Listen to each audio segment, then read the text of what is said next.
আসসালামু আলাইকুম। Design IT institute পক্ষ থেকে আমি আফসর হোসেন। আজকে মূলত আমরা দেখাবো প্রোডাক্ট ক্যাটালগ ডিজাইন। মূলত প্রোডাক্ট ক্যাটালগ ডিজাইনের আমরা অলরেডি কভার পেজ ডিজাইন আমরা তৈরি করে দেখাচ্ছি আপনাদেরকে, এবং সেই টিউটোরিয়ালটি আমাদের ইউটিউব চ্যানেলে আমাদের অলরেডি পাবলিশ করা আছে। আপনি চাইলে আমাদের এই প্রোডাক্ট ক্যাটালগ যে কভার পেজ ডিজাইনের যে টিউটোরিয়ালটি আছে সেটি আপনি দেখতে পারেন। আর আমাদের টিউটোরিয়ালের মাধ্যমে একটি প্রোডাক্ট ক্যাটালগ ডিজাইনের কীভাবে কভার পেজটি তৈরি করতে হয় এবং কীভাবে এটাকে অ্যারেঞ্জ করতে হয় সেই বিষয়গুলোকে টোটালি এই প্রোডাক্ট ক্যাটালগ ডিজাইনের ফার্স্ট ভিডিওর মাধ্যমে আমরা দেখানো হয়েছে। আজকে আমরা মূলত প্রোডাক্ট ক্যাটালগ ডিজাইনের ইনার পেজ ডিজাইন সম্পর্কে আমরা দেখব এবং জানব। ওকে, তাহলে প্রথমেই আমরা শুরু করি আমাদের প্রোডাক্ট ক্যাটালগ ডিজাইনের inner page design. Inner page ডিজাইনের জন্য আমরা মূলত আমাদের প্রত্যেকটি যে কভার পেজের পরে আমরা রাখতে চাচ্ছি যে অ্যাবাউট আসের পরে আমরা রাখবো টেবিল কন্টেন্ট, দেন আমরা পরবর্তী টাইপের প্রোডাক্টগুলোকে সাজাবো।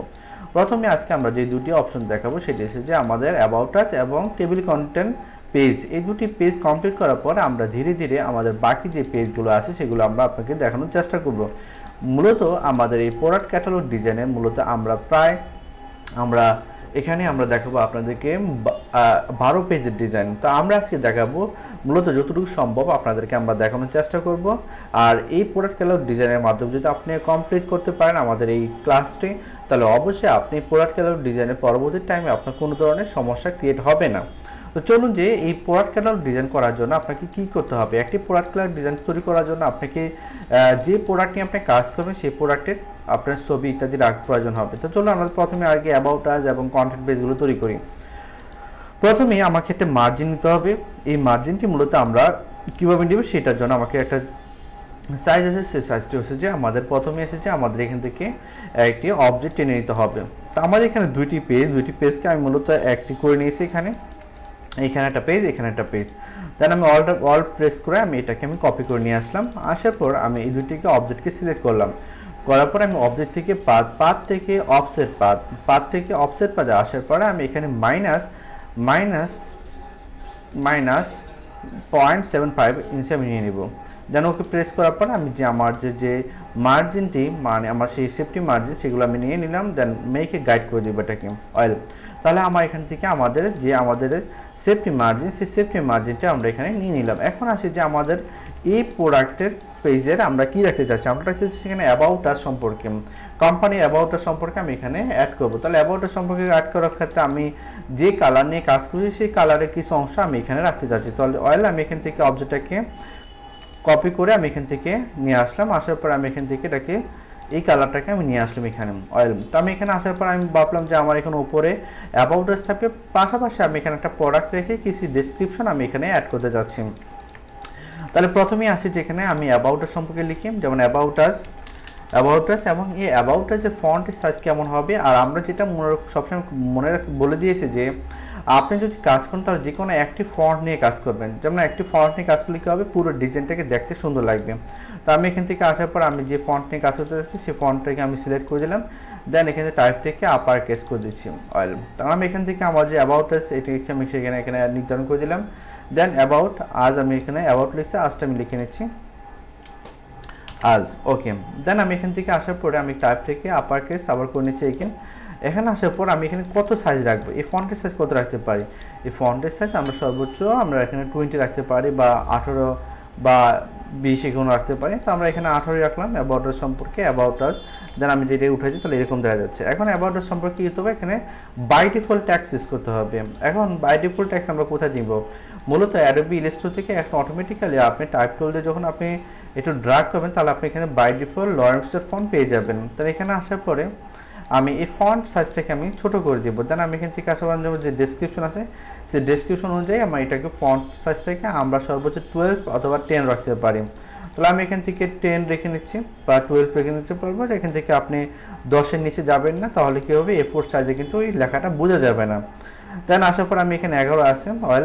তো আমি এখান থেকে আসার পরে আমি এখান থেকে করবো যে আমার এখানে যে দুইটি আছে লিডিং ট্র্যাকিং এবং লিডিং রানিং ট্র্যাকিং, এই তিনটে অপশন আপনাকে জানতে হবে। তো লিডিংয়ের মাধ্যমে আমি দুইটি লাইনের মধ্যবর্তী গ্যাপ তৈরি করে নিলাম। আমার গ্যাপটা একটু কম মনে হয়েছিল সেই জন্য আমি একটু গ্যাপগুলোকে তৈরি করে নিলাম। দেন আমি আসার পরে আমি এটাকে কোন প্যারাগ্রাফে রাখবো সেক্ষেত্রে আমি এখান থেকে লেফট জাস্টিফাই রাখতেছি। রাখার পর আমি এরকমভাবে আমি চাচ্ছি যে আমার অ্যাবাউট সম্পর্কে কোম্পানি সম্পর্কে জানবেন, অথবা আমি চাইলে এটাকে সেন্টার করে দিতে পারি, সেন্টার অ্যালাইনমেন্ট, যে আমি এরকম চাচ্ছি অ্যালাইনমেন্টটাকে যেমন এরকমভাবে চাচ্ছি, তো সেটা আমরা করতে পারবেন। তো আমি এখান থেকে অ্যাবাউট সম্পর্কে আমি 2টা প্যারাগ্রাফ রাখবো, একটি প্যারাগ্রাফ উপর থাকবে আর একটি প্যারাগ্রাফ আমি এখান থেকে নিচে রাখতে যাচ্ছি। তো আমি এখান থেকে প্রথম প্যারাগ্রাফে আমি একটু বেশি দিয়ে নিচ্ছি, আমার ডিসক্রিপশনে আমি যে প্যারাগ্রাফে আমি একটু কম রাখছি, যেন আমার এই পেজটাকে আমরা এরকমভাবে তৈরি করে নিতে পারলাম। দেন এটা আপনি জাস্ট আপনার নিজের উপর ডিপেন্ড করবে যে আপনি আসলে কোন প্যারাগ্রাফে বা কীভাবে রাখতে চাচ্ছেন সেটা। তাহলে আমি এখান থেকে ধরুন এরকম রাখলাম, আমি এখান থেকে আসার পরে আমরা এটাকেও এরকমভাবে অ্যাড করে দিলাম। তারপর আসে যে আমাদের এখান থেকে একটু গ্যাপ তৈরি করতে হবে, যে অ্যাবাউট আস পেজের এবং অ্যাবাউট আস এবং তার যে প্যারাগ্রাফ তার নিচ থেকে আমরা কিছু অংশে একটু গ্যাপ রাখবো, তাহলে দেখতে একটু সুন্দর লাগবে।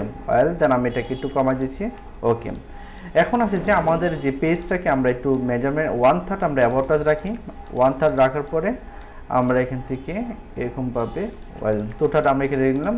এখন আমাদের প্রোডাক্ট সম্পর্কে আমি একটা প্রোডাক্ট রাখবো, যে প্রোডাক্টটা মূলত আমাদের এখানে স্পেশাল একটা প্রোডাক্ট, যে প্রোডাক্ট নিয়ে আমরা মূলত মার্কেটে কাজ করি বেশি, সেই টাইপের একটা প্রোডাক্ট আমি এখানে অ্যাড করে দিতে যাচ্ছি। তো আমি এখানে আসার পরে একটা প্রোডাক্টের জন্য আমি ডিসক্রিপশন অ্যাড করলাম। এখন আমি যে প্রোডাক্ট ছবি অ্যাড করবো সেই প্রোডাক্টের ছবিগুলো আমরা কোথা থেকে কালেক্ট করব। মূলত আপনাকে প্রোডাক্টগুলোর ছবিগুলো কালেক্ট করার জন্য আপনি যদি ইমেজ ফ্রি ডাউনলোড যদি লিখে সার্চ করেন, তাহলে আপনি ইমেজ টাইপের যে ইমেজগুলো মূলত মার্কেটে যে সাইটগুলো মূলত ইমেজ ফ্রি দিচ্ছে সেই সাইটগুলো আপনি পেয়ে যাবেন। যেমন এখানে পিক্সেলস আছে, যেমন এখান থেকে এগুলো আছে, ফ্রি পিক আছে, এগুলো থেকে আপনি নিতে পারবেন। তবে মাইক্রোস্টক যদি ফ্রি পেয়ে কাজ করেন সেক্ষেত্রে আপনি ফ্রি পিক থেকে কোনো ইমেজ না নিয়ে কাজ করে ভালো, তাহলে আমি পিক্সেল থেকে নিতে পারেন। মনে করেন আপনি যদি ধরেন আপনি সোফা নিয়ে কাজ করতে চান, তাহলে সোফা যদি আপনি সার্চ করেন তাহলে সোফা রিলেটেড যে পিকচারগুলো চলে আসবে সেগুলো নিয়ে মূলত আপনি আপনার ক্যাটালগ ডিজাইনগুলো তৈরি করতে পারেন। তো আমি এখান থেকে সোফা সার্চ করলাম, সোফা সার্চ করার পর যেমন সোফা রিলেটেড যে ছবিগুলো আছে আমার কাছে কিন্তু সেই ছবিগুলো চলে আসছে, এবং সেগুলো একটু নেটের প্রবলেমের কারণে হয়তো এটা লোড নিচ্ছে, দেখি কি হয়। ওকে, তাহলে আমি এই যে এখান থেকে আমার যে ছবিগুলো যেমন লাইক দিস ওয়ান, এই ছবিটা আমি নিতে পারি। এরকমভাবে যে ছবিগুলো মূলত আপনার প্রয়োজন হবে ডিজাইন করার ক্ষেত্রে, সেক্ষেত্রে আপনি সেই ছবিগুলো আপনি খুব সহজে নিতে পারবেন, এখান থেকে আপনি কালেক্ট করতে পারবেন। যেমন এরকমভাবে আপনি সোফা বলুন, চেয়ার বলুন, টেবিল বলুন না কেন, আপনি যদি আপনি বেড বলুন না কেন, যে কোনো বিষয়ই আপনি এখান থেকে খুব সহজেই ডাউনলোড করে নিতে পারবেন, সেগুলো আপনি ব্যবহার করতে পারেন। যদি আমি এখানে টেবিলে ক্লিক করে দেখেন, টেবিল রিলেটেড যে ছবিগুলো আছে সেগুলো চলে আসবে, যেমন বেড, তারপর রুম, ওয়াল ইত্যাদি কিচেন টাইপের যে বিষয়গুলো দরকার আছে সেই ছবিগুলো আপনি খুব সহজেই এখান থেকে ডাউনলোড করতে পারবেন, এবং সেগুলো আপনি মাইক্রোস্টক বলুন, মাইক্রোপেজ যখন আপনি কাজ করবেন সেক্ষেত্রে আপনি এই ছবিগুলো নিয়ে কাজ করলেন কোনো ধরনের কপিরাইট ইস্যু প্রবলেম হবে না। সেক্ষেত্রে আপনি খুব সহজে এগুলো ব্যবহার করে আপনি মার্কেটে কাজ করতে পারেন। যেমন এরকমভাবে আপনাকে গাঁটতে হবে, আপনাকে খুঁজতে হবে। মূলত একটা ভালো প্রোডাক্ট ক্যাটালগ ডিজাইন তৈরি করার ক্ষেত্রে কিন্তু ছবি বা পিকচার খুব ভেরি ফ্যাক্ট, মানে খুবই একটা বিষয়, গুরুত্বপূর্ণ একটি বিষয়। সেক্ষেত্রে আপনি ছবি নির্বাচন করার ক্ষেত্রে আপনি অনেক সময় নিয়ে আপনি ছবি কালেক্ট করতে হবে। সেই ছবিগুলোকে যেমন লাইক দিস ওয়ান, আমি যেমন ছবিগুলোকে আমার যে কাজ করার ক্ষেত্রে আমি যেরকমভাবে ছবিগুলো রেখে দিই আমার ডিজাইন করার ক্ষেত্রে, যেমন আমি এখানে আমার যে ডিজাইনগুলো আছে সেই ডিজাইনের জন্য আমরা কিছু ছবি কালেক্ট করে রাখি অলওয়েজ, সেই ছবিগুলোই মূলত আমরা ব্যবহার করে থাকি বিভিন্ন কাজ করার ক্ষেত্রে। যেমন আমি এগুলো বিভিন্ন সাইট থেকে আমি খুঁজে এগুলো বের করা আছে। যেমন এখান থেকে ধরুন যেমন সোফা রিলেটেড যদি আমি কাজ করি, যেমন এরকম টাইপের ছবিগুলো যে আমি এগুলো বিভিন্ন সাইট থেকে আমি এগুলোকে মানে ঘুরে এগুলোকে বের করে নিয়ে আসছি। তো আপনাকে ছবি কালেক্ট করার ক্ষেত্রে আপনাকে খুব সতর্কভাবে আপনাকে ছবিগুলোকে ভালোভাবে নির্ধারণ করতে হবে, যাতে করে আপনি আপনার ডিজাইনে যখন এগুলো প্লেস করবেন যাতে করে সুন্দর দেখা যায়। যেমন এখানে বেডরুম যদি এরকমভাবে দেখেন, যেমন এই ছবিগুলো আমরা বিভিন্ন ওয়েবসাইট থেকে আমরা এগুলোকে কালেক্ট করেছি। সেক্ষেত্রে আপনাকে অবশ্যই এই ছবিগুলো জন্য সম্পূর্ণ ফ্রি থাকে, ফ্রি লাইসেন্স থাকে, সেক্ষেত্রে আপনি এগুলো ইউজ করতে পারবেন। তাহলে ধরুন আমি এখানে যদি চাই সোফা রিলেটেড যদি কোনো একটা ছবি অ্যাড করতে চাই, তাহলে আমি কিন্তু আমার এই ছবি থেকে আমি একটা ছবি এখানে নিয়ে আসতে পারি। দেন আমি এই ছবিটাকে নিয়ে আসলাম, আসার পরে কী হবে যে আমি এই ছবিটাকে আমি ছোটো করে নিচ্ছি। যেমন ছোটো করে নিয়ে আমি এটাকে প্লেস করবে এখানে। তো প্লেস করার ক্ষেত্রে যে কোনো মাইক্রোস্টক মার্কেটপ্লেসে কাজ করার ক্ষেত্রে আপনাকে যে কোনো ছবি যখন প্লেস করবেন অবশ্যই সেটা কতটুকু জায়গাতে প্লেস করবেন সেরকমভাবে একটা অবজেক্ট ক্রিয়েট করবেন, এবং এই অবজেক্টটাকে আপনাকে ক্লিপিং মার্কস রাখতে হবে যাতে করে আপনি পরবর্তী টাইমে যখন এই ছবিটা যখন ডিলিট করে দেবেন তখন যেন এই অবজেক্টটা থাকে। সেক্ষেত্রে আমি এই পরিমাণ যতটুকু পরিমাণ ছবি ইউজ করবো সেই পরিমাণ একটা অবজেক্ট ক্রিয়েট করলাম। দেন ছবিটা আমি অবজেক্টে নিচে নিয়ে গেলাম। আমি এখন ছবিটাকে একটু ছোটো করে নিচ্ছি, নিয়ে আমি এটাকে প্লেস করবো। যেমন লাইক দিস ওয়ান আমি একটা সাইড থেকে প্লেস করতে চাচ্ছি, Ctrl+7 জাস্ট ওয়ান, যে আমি এই ছবিটাকে আমি এরকমভাবে প্লেস করে দেখাতে চাচ্ছি যে আমার এটা একটা সোফা যে আমাদের খুব পপুলার, এবং সেই সম্পর্কে আমি কিছু বিষয় আমি এখানে অ্যাড করলাম। তো আমি এখানে ডিটেলসটাকে দুটি ভাগে ভাগ করতে পারি। তো সেক্ষেত্রে ধরুন আমি এই ডিটেলসটাকে আমি এখানে দুটা ভাগে অ্যাড করে নিলাম। দেন আমি এখান থেকে কিছু টেক্সট ডিলিট করে দিচ্ছি লাইক দিস ওয়ান, দেন ওকে। তাহলে আমরা এরকমভাবে আমাদের অ্যাবাউট আস পেজ এবং আমাদের একটা প্রোডাক্ট সম্পর্কে ডিটেলসটাকে আমি এখানে অ্যাড করে দিলাম। এখন আছে যে আমাদের যে কালার কম্বিনেশন, যে আমি কালার কোন কালার নিয়ে কাজ করতেছি, সেক্ষেত্রে যেমন আমাদের অ্যাশ আছে, এখান থেকে আমাদের ব্ল্যাক আছে, এখান থেকে যেমন আমার অরেঞ্জ আছে, সেক্ষেত্রে আমি এই তিনটি কালার নিয়ে খুব সহজে আমি এখান থেকে কাজগুলো করে নিতে পারবো। এখন আছে যে আমাদের দ্বিতীয় পেজে আমরা চাচ্ছি যে এখানে আমাদের টেবিল কন্টেন্ট থাকবে, যে আমার যে ক্যাটালগ ডিজাইনটি 12 পেজের হবে, কোন পেজে কি আছে সেটাকে যদি ক্লায়েন্টকে আমি বোঝাতে পারি, মানে দেখা দিতে পারি, তাহলে আমার ক্লায়েন্ট সহজে আমার এটাকে কী করতে হবে, ওই পেজে গিয়ে দেখতে পারবে।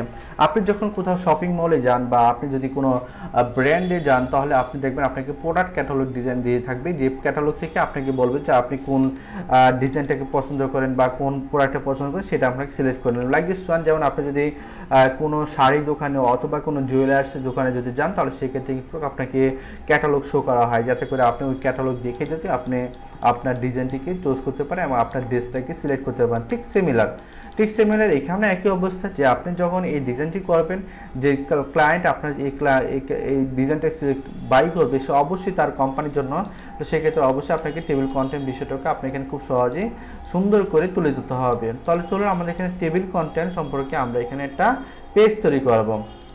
তো টেবিল কন্টেন্ট পেজটাকে আমি কী করবো, এখান থেকে টেবিল কন্টেন্ট, তো আমরা এখানে আসলে টেবিল কন্টেন্ট আসার পরে আমি কী করবো, আপার কেস করে দেবো। আমি এখান থেকে আপার কেস করে নিলাম। দেন আমি এখান থেকে আসার পরে আমি এটাকে, যে আমাদের যে গ্যাপ আছে দুটি লাইনের মধ্যবর্তী গ্যাপ, সেই গ্যাপটাকে আমি এখান থেকে কমাই দিলাম। এখানে আসার পর টেবিল কন্টেন্ট সাইজটাকে আমি যদি এখানে যদি রেখে দিই, যে আমার এটা টেবিল কন্টেন্ট পেজ সাইজটা হবে ধরুন আমাদের এখানে 12 বা 18, বাট আমরা কন্টেন্ট পেজটাকে, কন্টেন্ট যে লেখাটা আছে সেটাকে আমরা একটু বড় করে দেবো, 24-এ রেখে দেবো। তাহলে একটু কী হবে, হাইলাইট হবে, একটু হাইলাইট দেখা যাবে, বা 25 রাখতে পারি। রাখার পরে আমি এখান থেকে আমার এই টেবিল কন্টেন্টটাকে হালকা একটু বোল্ড করে দিচ্ছি, হালকা একটু বোল্ড করে দিলাম। তাহলে দেখেন খুব সুন্দরভাবে এটাকে আমি প্লেস করে নিতে পারলাম। এখন আছে যে আমার কোন পেজে কী ধরনের ছবি, মানে আমরা কী প্রোডাক্ট ইউজ করবো, সেই প্রোডাক্ট অনুযায়ী আমি কিছু এখানে ছবি অ্যাড করতে পারি। লাইক দিস, আমার এই প্রোডাক্টটি দেখে ওই পেজে মানুষ প্রবেশ করবে বা ওই পেজে দেখতে পাবে। যেমন আমি যদি মনে করি এখানে চেয়ার হবে, এখানে টেবিল হবে, এখানে সোফা হবে, এখানে বেডরুমের ছবি হবে, এখানে এরকমভাবে আপনি কিচেন ইত্যাদি সব কিছু বিষয় আপনি এখানে ছবিতে দিলেন, যে এই ছবিটা কিচেনের ছবি, এই পেজে গেলে সম্পূর্ণ কিচেনের ছবি থাকবে। আপনি এখানে চেয়ারের ছবি, এখানে সম্পূর্ণ চেয়ারের ছবি আছে এই পেজে। তো আমরা এরকমভাবে পেজগুলোকে ক্রিয়েট করার জন্য আমরা এখান থেকে, তাহলে আমরা যে 12টা পেজের জন্য আমরা ধরুন প্রত্যেকটা পেজে যদি 2টা পেজ করে নিই, তাহলে আমাদের টোটাল 6টা আমাদের ছবি এখানে অ্যাড করতে হবে। তাহলে আমরা এরকমভাবে ছবিগুলোকে সুন্দর করে অ্যাড করে নিতে পারবো। এরকমভাবে ছবিগুলো অ্যাড করে মূলত আমরা কী করতে পারি, একটা টেবিল কন্টেন্ট ডিজাইন তৈরি করতে পারি। তাহলে আমরা এখান থেকে আসার পরে ধরুন আমরা এরকমভাবে কী করলাম, যে ছবিগুলোকে প্লেস করার জন্য আমরা এরকমভাবে নির্ধারণ করি যে এখানে একটা ছবি থাকবে, এখানে একটা ছবি থাকবে, এরকমভাবে ছবিগুলো থাকবে। তাহলে আমি সম্পূর্ণ বিষয়গুলোকে সিলেক্ট করে আমি যে আমার অ্যালাইনমেন্ট ঠিক আছে কিনা সেই বিষয়টাকে ক্লিয়ার করার জন্য মূলত আমাকে এখান থেকে অ্যালাইনমেন্ট সবগুলোকে অবজেক্টগুলোকে সিলেক্ট করার পরে আমি এখান থেকে অ্যালাইনমেন্টগুলো ডিস্ট্রিবিউট সেন্টার, দেন আমি এখানে সেন্টার করে দিলাম। তাহলে আমার সম্পূর্ণ অ্যালাইনমেন্ট ঠিক আছে। এখন আছে যে আমার প্রোডাক্টগুলো কী হবে এখানে, সেক্ষেত্রে আমরা ধরুন একটা লরেন্সনের শুধু ফন্ট ইউজ করে এখানে যে টাইটেল হিসাবে লরেন্সন ফন্টের এরকমভাবে একটা টাইটেল আমি এখানে ব্যবহার করতে পারি। তবে এই টাইটেলটা ছোটো হবে, এই টাইটেলটা ধরুন 18 হবে সাইজে, 18 বা আরও কমও হতে পারে, সেটা অ্যাজ ইউ উইশ। তাহলে আপনি এখানে ধরুন 16 রাখতে পারেন। রাখার পর এখান থেকে আমরা এটাকে বোল্ড করে দিচ্ছি। এখান থেকে আমরা হালকা একটু আমরা এখান থেকে ট্র্যাকিং হচ্ছে যে অল মানে ওয়ার্ডসের মাধ্যমে অল লেটারের মধ্যে সমপরিমাণ গ্যাপ তৈরি করতে। আমি এখানে 50% গ্যাপ তৈরি করে নিলাম প্রত্যেকটা ওয়ার্ড, যেমন LOR এর মাধ্যমে সমপরিমাণ গ্যাপ তৈরি করে নিলাম। দেন আমি এখান থেকে আমার যেটা ধরুন আমার মনে করুন সোফা বা চেয়ার ইত্যাদি যেরকম হতে পারে, সেক্ষেত্রে আমি এরকমভাবে কোনো নির্দিষ্ট নাম দিয়ে দিলাম না, বাট আমরা এখান থেকে এরকমভাবে লরেন্সন থেকে টাইটেল নিয়ে ইউজ করতে পারি। চাইলে আপনি নামও দিতে পারেন, এটা আপনার উপর ডিপেন্ড করবে যে আপনি আসলে কেমন চাচ্ছেন। তো সেক্ষেত্রে আপনি কিছু ট্যাক্স অ্যাড করতে পারেন, যে আমি আসলে আমার যে ওই পেজের সম্পর্কে যে আমার আসলে টেবিল এখানে আছে সব কিছু আপনি যেহেতু দুইটা লাইন এখানে অ্যাড করে দিলেন, এই লাইনটাকে আপনি 8 অথবা 9 রাখতে পারেন এই ফন্টের সাইজটাকে, এবং এখান থেকে আপনি আর একটু ডিটেলস কমাই দেন এখানে, যে আপনি এরকমভাবে দুটি লাইন এখানে আপনি অ্যাড করতে পারেন লাইক দিস ওয়ান। এবং এখান থেকে অ্যালাইনমেন্ট ঠিক আছে, যদি আপনি এটা এখানে রাখেন এটা এরকম, তাহলে দেখতে অসুন্দর লাগবে। সেক্ষেত্রে অ্যালাইনমেন্ট এরকমভাবে তৈরি করে নেবেন, অ্যালাইনমেন্টটাকে অ্যাড করে দেবো। এখন আছে যে আমার প্রত্যেকটা পেজ তো আমার একই বিষয় থাকবে, যে আমার আসলে প্রোডাক্ট নাম এবং প্রোডাক্টের ডিসক্রিপশনে সামথিং কিছু ডেসক্রিপশন দিতে যাচ্ছি, দেন আমি এগুলোকে কপি করে দিচ্ছি, control D control D control D control D, তাহলে কি বারবার কপি হবে, ট্রান্সফর্ম এগেইন। দেন আমি এখানে কাজ করতে পারি যে এখানে আসার পরে আমার পেজ নাম্বারগুলো অ্যাড করতে পারি। তো আমি পেজ নাম্বারগুলো অ্যাড করার জন্য আমি এখানে একটা নর্মাল কলাম তৈরি করে নিতে পারি। কেমন, আমি অবজেক্টটাকে কপি করলাম, কপি করার পর আমি অবজেক্টটাকে পুরোপুরি এখানে বড় করে দিলাম। দেন আমি এখান থেকে আমি এই কালারটাকে সিলেক্ট করে দিচ্ছি। দেওয়ার পর আমি যদি চাই যে এখানে আমার পেজ নাম্বারগুলো হবে, যেমন এখানে ধরুন 4 and 5 এখানে পেজ নাম্বার যদি আমি যদি 4 5 দেওয়ার পর আমি যদি এখানে একটু বড় করে দিলাম, দেন আমি এটাকে হালকা একটু ছোটো করে দিচ্ছি, এটা ধরুন আমি 14 রাখি এই ফন্ট সাইজটাকে। এবং পেজ এখানে আসার পরে পেজ থেকে এখানে টাইপ থেকে আপার কেস আসার পরে আমি এখান থেকে আপার কেস করে নিলাম। দেন আমি এখান থেকে এই সাইজটাকে সিলেক্ট করে আমি এটাকে নর্মালি বোল্ড করে দেবো, 9 করে দিয়ে বোল্ড করে দিচ্ছি এটাকে। ওকে, তাহলে আমার এটা এরকমভাবে অ্যাড করে রাখতে পারি লাইক দিস ওয়ান, খুবই চমৎকার। দেন আপনি এখান থেকে আসার পরে এটাকে আপনি কপি করে এখানে নিয়ে আসুন, তারপর control D control D control D control D, তাহলে ট্রান্সফর্ম এগেইন ভাবে এটাকে বারবার কপি হয়ে চলে আসলো। তারপরে এখানে এখানে 5 6 6 7 এরকমভাবে আপনি প্রত্যেকটা পেজে 8 9 এরকমভাবে আপনি রাখতে পারেন। তাহলে আমরা কী করতে পারলাম, যে এরকমভাবে আমরা আমাদের পেজগুলো আছে যে পেজগুলো, সেই পেজগুলো সম্পর্কে আমি খুব সহজে এরকমভাবে আমি সাজিয়ে নেওয়া হলো। এখন আছে যে আমি এখানে ছবিগুলো অ্যাড করবো কীভাবে, তাহলে আমি যে ছবিগুলো চাচ্ছি, যেমন প্রথমে আসে যেমন আমার চেয়ার চাচ্ছে, একটা যে চেয়ারের ছবি এখানে অ্যাড হবে, তাহলে সেক্ষেত্রে ধরুন আমার এখানে এরকম চেয়ার চাচ্ছি like this one like this one like this one অয়েল সে আমি এটা চাচ্ছি যে এই ছবিটা আমার এখানে প্লেস হবে। তো আমি এই ছবিটাকে নিয়ে আসার পর আমি এই ছবিটাকে খুব সহজে আমি এখানে প্লেস করে দেবো, এরকমভাবে প্লেস করে যাচ্ছি। এটা এই ছবিটা বাদ দিয়ে দিচ্ছি, এটা বাদ দিয়ে অন্য একটা ছবি নিই, কারণ এটা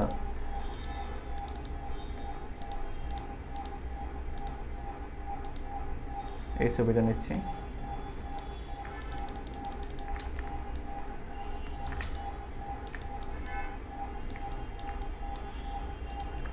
যেমন প্রথমে আসে যে চেয়ারে কন্ট্রোল 7 ডাবল ক্লিক করে আমি এটাকে একটু প্লেস করে দেবো, যেমন এই পেজে আমাদের মূলত এই বিষয়গুলো আছে। তারপর আসে যে এখান থেকে চেয়ারের পরে আমি যদি এখানে নিয়ে আসি, ধরুন সোফার জন্য ধরুন আমি এখান থেকে যদি আমার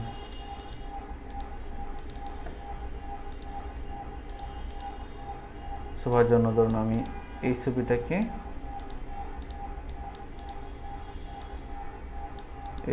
ব্যবহার করতে পারি। আমি এই ছবিটা নিয়ে আসলাম,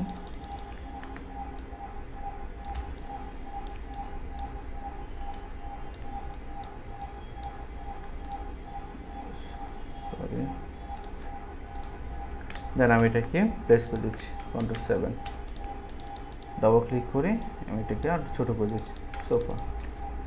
তারপরে আসে যেমন এটাকে আমি যদি বেডরুম হিসাবে নিয়ে আসি বেডের জন্য, তাহলে আমি এখান থেকে এই ছবিটাকে সিলেক্ট করি, আমি এই ছবিটাকে সিলেক্ট করে এটাকে আমি প্লেস করে দিচ্ছি এখানে। দেন আমি এখান থেকে এরকমভাবে আপনার যা প্রোডাক্ট আপনি এখানে অ্যাড করতে যাচ্ছেন আপনার ডিজাইনে, সেই প্রোডাক্টের রিলেটেড কিছু আপনি এখানে ছবি সুন্দর করে দিতে পারলেন। দেন আমি এখানে আসার পরে যেমন আছে এখানে টেবিল, আপনি কাঠের টেবিলগুলো যদি চান এরকম কিছু দেওয়ার জন্য সেটা দিতে পারেন। তারপরে যেমন এখানে আছে যেমন লাইট সিস্টেম, যে আপনি কোনো লাইটের ছবি এখানে অ্যাড করতে যাচ্ছেন, একটা পেজ তৈরি করতে যেখানে আপনার লাইট ইত্যাদি থাকবে, তো সেক্ষেত্রে আমি এই ধরনের ছবিগুলো কালেক্ট করে নিচ্ছি আগে। তো এই ধরনের ছবিগুলো কিন্তু আপনি যে সাইটটাকে আমি আপনাদের দেখাই দিলাম, যে ইমেজ ফ্রি যেমন পিক্সেলস আছে, অনেকগুলো সাইট আছে, সেখান থেকে কিন্তু আপনি এগুলো খুঁজে বের করে নিতে পারবেন। তবে একটু টাইম প্রয়োজন হবে, এটা সময় নিয়ে আগে আপনার ছবিগুলো সিলেক্ট করে নেবেন, দেন আপনি কাজ করুন, দেখবেন খুব মজা পাবেন এবং ডিজাইন দেখতেও সুন্দর লাগবে। সেক্ষেত্রে আপনি একটু টাইম ওয়েস্ট একটু ইনভেস্ট করলে কিন্তু কোনো সমস্যা নেই। সেক্ষেত্রে সবসময় আপনি যখন আপনি ভালো কোনো কাজ করতে যাবেন তাহলে অবশ্যই সেক্ষেত্রে আপনি কিন্তু আপনাকে ছবি কালেক্ট করার ক্ষেত্রে আপনাকে সবসময় সতর্ক থাকতে হবে যে আসলে আপনি কী টাইপের ছবি ইউজ করতে যাচ্ছেন বা কী টাইপের ছবি ইউজ করে আপনার ডিজাইনটাকে আপনি কমপ্লিট করতে যাচ্ছেন, সেই বিষয়গুলো মাথায় রেখে আপনাকে কাজটা করতে হবে। তো চলুন আমরা এখান থেকে এই টেবিলটা রাখলাম, কিচেন সম্পর্কে আমি রাখছি এখানে, দেন আমি এটাকে নিচে নিয়ে গেলাম, দেন আমি এটাকে ওকে প্রেস করলাম। তাহলে আমি কী করতে পারি যে এরকমভাবে আমি কী করবো, বারবার ছবিগুলোকে আমার যে টাইপের ছবি আমি অ্যাড করতে চাই সেই টাইপের ছবিগুলোকে আমরা পরবর্তী টাইমে এগুলোকে অ্যাড করে দিয়ে আমরা কী করব, কাজগুলো করব। তো আমি এখানে স্যাম্পল হিসাবে রাখলাম যে আমার পেজের এই পেজটাকে, আমার যে কন্টেন্ট পেজ, সেই পেজ দেখে সে বুঝতে পারবে যে আসলে আমার একজন ক্লায়েন্টকে কোথায় যেতে হবে, কোন পেজে গেলে কি পাবে, সেটাকে আমরা এখান থেকে ফোকাস করার জন্য মূলত আমরা এখান থেকে বাই ডিফল্ট কিছু আমরা ইমেজ সাথে আমরা এরকম একটা ডিজাইন করে দিলাম, যাতে করে একজন ইউজার বা একজন যে সে ইউজ করবে বা যে এটা ক্লায়েন্ট যারা আসবে তারা যেন খুব সহজে এটাকে বুঝতে পারে এবং সেটা কিন্তু সে খুব সহজে যেন এটাকে নিতে বুঝতে পারে যে আসলে আমার এখানে কোন পেজে কী আছে। তাহলে খুব সহজে দেখেন আমরা অ্যাবাউট আস পেজ এবং কন্টেন্ট পেজটা আমরা তৈরি করে নিলাম। তারপরে আসে যে আমাদের যে পেজটা আছে, বাকি যে পেজগুলো আছে যে ইনার পেজ, সেগুলো আমরা পরবর্তী টিউটোরিয়ালের মাধ্যমে আমরা ডে বাই ডে আমরা এখন টিউটোরিয়াল নিয়ে আসবো। আমরা এখন চাচ্ছি যে প্রতিদিনই একটি করে ভিডিও টিউটোরিয়াল আপনাদের জন্য পাবলিশ করে, যাতে করে আপনারা খুব সহজে আমাদের এই বিষয়গুলো সম্পর্কে ক্যাটালগ সম্পর্কে যেন আরও বেশি বিস্তারিত গাইডলাইন পান। সেই জন্য আমরা এখন ট্রাই করবো যে প্রতিদিনই আপনাদের জন্য একটি করে ভিডিও নিয়ে আসেন। যদি সর্বোচ্চ হয় তাহলে আমরা 2 দিনের মধ্যে একটি ভিডিও আপনাদের জন্য নিয়ে আসবো। যদি আমাদের এই টিউটোরিয়াল যদি আপনাদের ভালো লেগে থাকে তাহলে অবশ্যই আমাদের ইউটিউব চ্যানেলটিকে ডিজাইন আইটি ইনস্টিটিউট ইউটিউব চ্যানেলটি আপনি সাবস্ক্রাইব করে রাখবেন এবং সাথে সাথে বেল বাটনটি ক্লিক করে রাখবেন, যাতে করে আমাদের যে আপডেট যে টিউটোরিয়ালগুলো আছে সেগুলো যাতে আপনি খুব সহজেই আপনি এগুলোকে দেখতে পারেন। পাশাপাশি আমাদের ডিজাইন আইটি ইনস্টিটিউট পাবলিক গ্রুপে আপনি জয়েন হতে পারেন। আমাদের এটা পাবলিক গ্রুপ, একটা প্রাইভেট গ্রুপ আছে, সেমভাবে আপনি দুইটি জয়েন করতে পারেন।